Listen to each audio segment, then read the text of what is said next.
네, 최근 21호 태풍 콩레이가 발달하면서 올가을 한반도 부근에 이례적으로 11월 태풍이 북상하는 건 아닌지 우려가 나옵니다. 과거 73년 동안 우리나라는 11월에 태풍을 맞은 적이 단 한 차례도 없는데요. 과연 이번 태풍은 어디로 향할까요? 정혜윤 기자가 분석해봤습니다.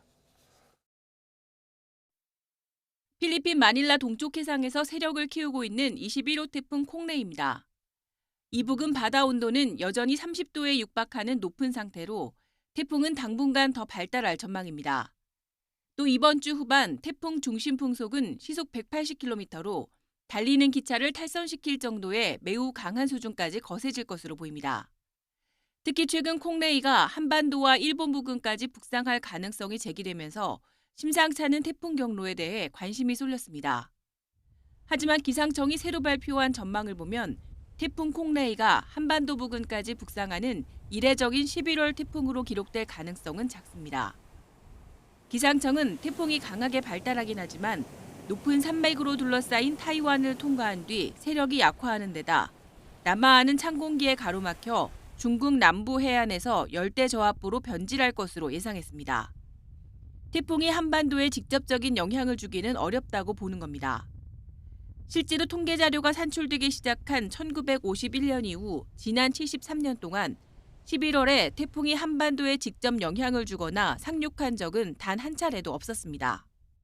통계적으로 11월에 태풍이 한반도에 영향을 준 사례는 없습니다. 제21호 태풍 콩레이는 강하게 발달할 가능성은 있지만 11월 1일경 타이완을 지나면서 급격히 강도가 약해지겠고 이후 중국 남부 해안을 따라 북상하는 과정 속에 북쪽의 찬 공기를 만나 추가로 약화될 전망입니다.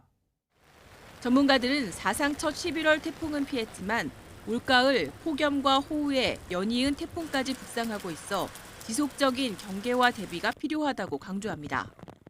보통 이 시기에는 우리나라 상공으로 찬 공기가 남하에 있기 때문에 태풍이 한반도 부근까지 북상하지 못합니다.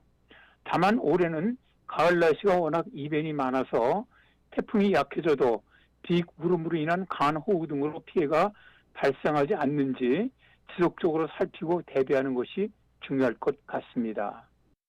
기상청은 이번 주 후반 남은 비구름 영향으로 제주도와 남해안을 중심으로 비바람이 강해지고 해상에는 최대 4m 이상의 높은 파도가 일겠다며 지속적인 대비와 주의를 당부했습니다. YTN 정혜윤입니다.